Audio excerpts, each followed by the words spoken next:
प्रधानमंत्री ने खुले मंच से ये कहा कि मेरी माँ को गाली निकाली गई, और ये उनकी माँ को नहीं, पूरे देश की माँ बहन को गाली है, ये प्रधानमंत्री नरेंद्र मोदी ने कहा।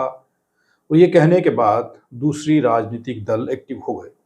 पिछले कुछ दिनों से ये मुद्दा बना हुआ है। लोग कह रहे हैं कि प्रधानमंत्री की माँ को अगर किसी ने गलत कहा, ये गलत है, लेकिन प्रधानमंत्री के खुद के राजनीतिक दल में जो लोग हैं वो कितना दूध से धुले हुए हैं। और यहीं तक नहीं, प्रधानमंत्री खुद सोनिया गांधी के लिए कैसे शब्द प्रयोग किया करते थे, अब लोग ये भी सवाल पूछ रहे हैं।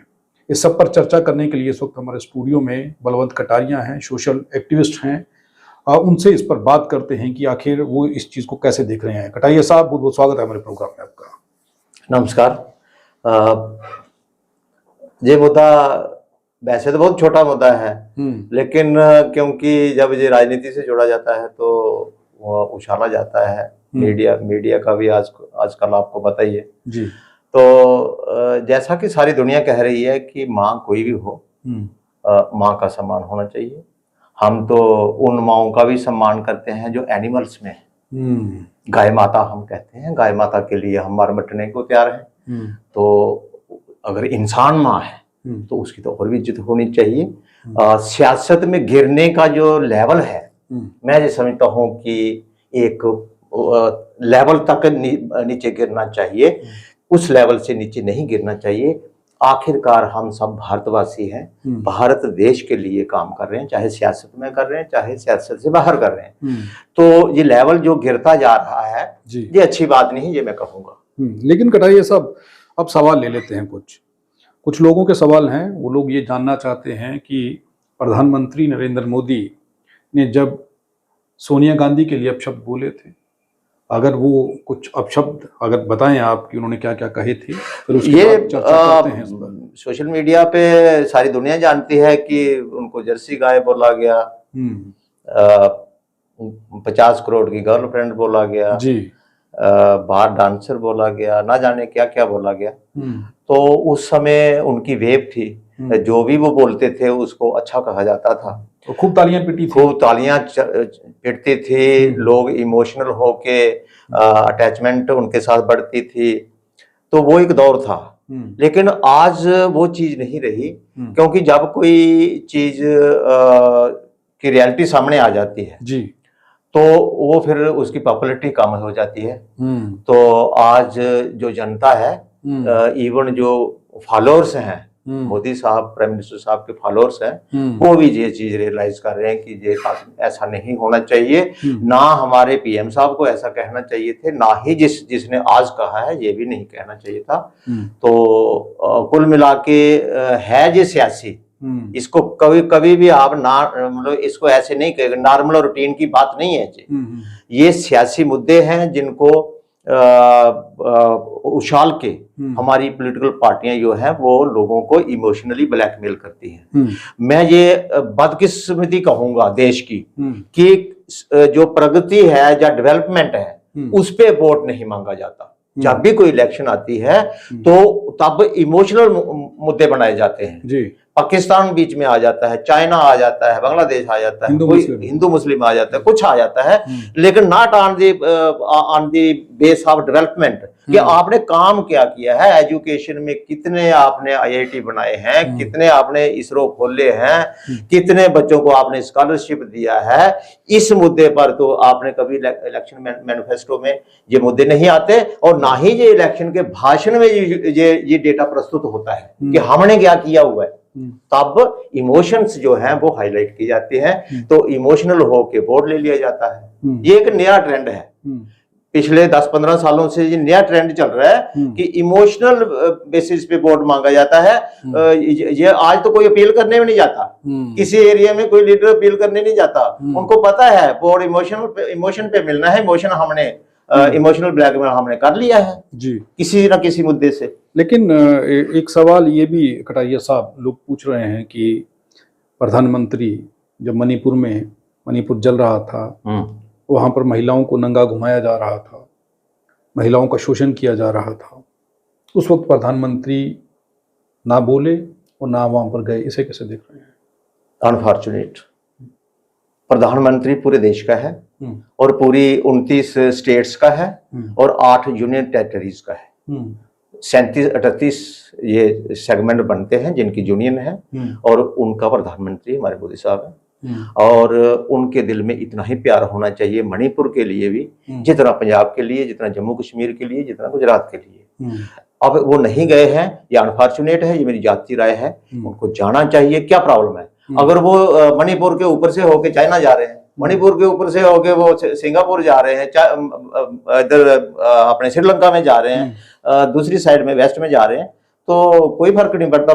मणिपुर उतरने में कोई फर्क नहीं पड़ता। ये तो एक ये भी इमोशंस होती हैं कि भाई हमारे एक स्टेट है उनके अंदर, उस स्टेट में दंगे हो रहे हैं, महिलाओं पर अत्याचार हो रहा है, तो अगर पीएम वहां पे जाके सुध लें तो मेरे ख्याल में कोई फर्क नहीं पड़ता। लेकिन ये एरोगेंसी है कि मैं नहीं जाऊंगा, मेरा स्टेटस जो है मेरी वुमेन से ऊपर है, वुमेन की इज्जत से ऊपर मेरा स्टेटस है, मैं पीएम हूं, मैं क्यों जाऊं, मेरा होम मिनिस्टर जाएगा।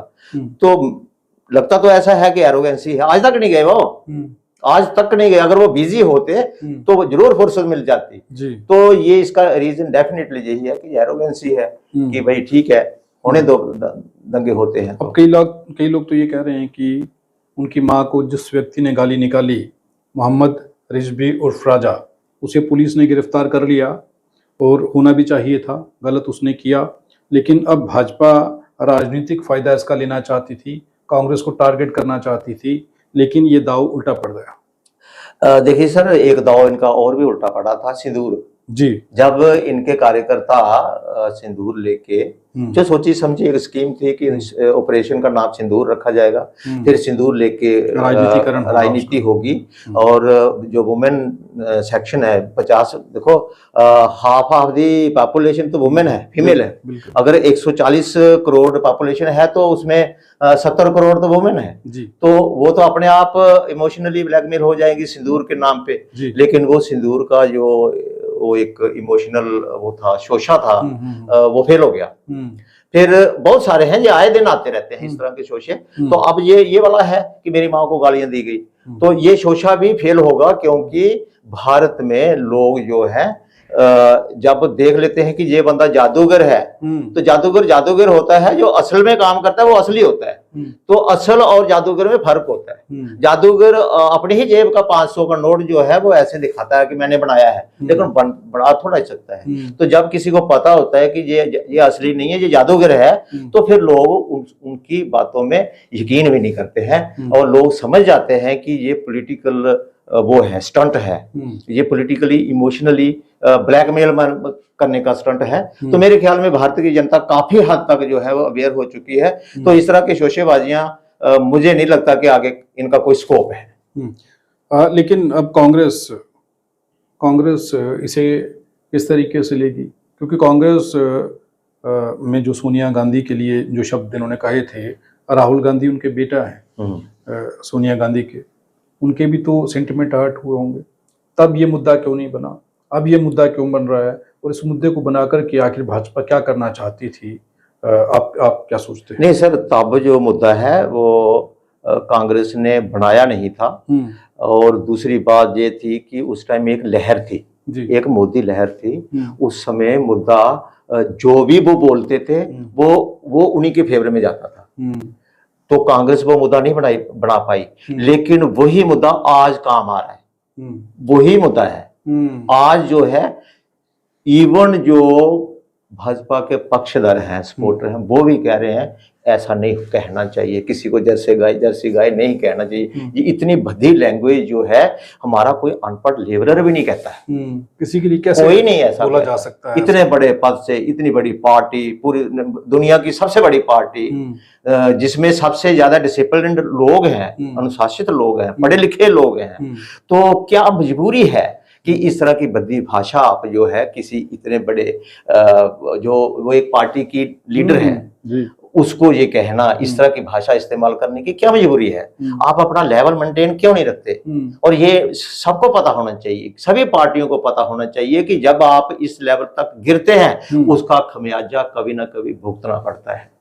और मैं कहूं कि भारतवासी ये वही लोग हैं जो कहते हैं कि अतिथि देवो भव, कि जो अतिथि होता है वो भगवान का रूप होता है जी। उसकी यहाँ पे होती है, इज्जत होती है, उसकी पूजा होती है, उसकी सेवा होती है अतिथि की।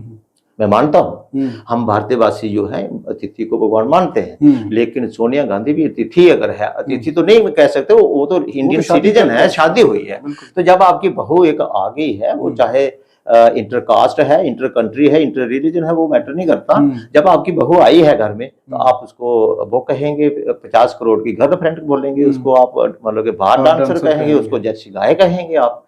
तो ये जो बातें हैं ये हमारे उन संस्कारों को जुठलाते हैं, उन संस्कारों को ठेस पहुंचती है। तब हम ये मुंह दिखाने लायक नहीं रहते दुनिया को कि आप तो भाई अपनी बहू को जर्सी गाय बोल रहे हो और उधर से कह रहे हो अतिथि देवो भवा।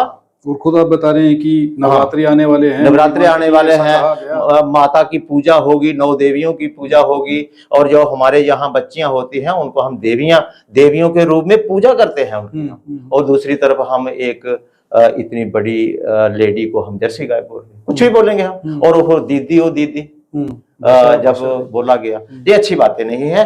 अगर एक महान पुरुष, हम महापुरुष कहते हैं, बहुत कॉम्पिटेंट है मोदी साहब, लेकिन कुछ बार उन्होंने सियासत की खातर, कुर्सी की खातर कह लो या फिर सीटों की खातर कह लो, इलेक्शन की खातर कह लो, तो ऐसी मतलब घिरी हुई भाषा इस्तेमाल की है जो इतिहास में दर्ज है, इसको कोई मिटा नहीं सकता। इन बातों पे तो चर्चा चलती रहेगी, आज हम कर रहे हैं, कल कोई दूसरा करेगा, परसों तीसरा करेगा, तो ये बातें चलती रहेगी। मैं तो ये अपील करूंगा सभी अपने पॉलिटिकल पार्टियों से कि किसी लेवल तक ही गिरो, इतना नहीं गिरो, क्या मजबूरी है।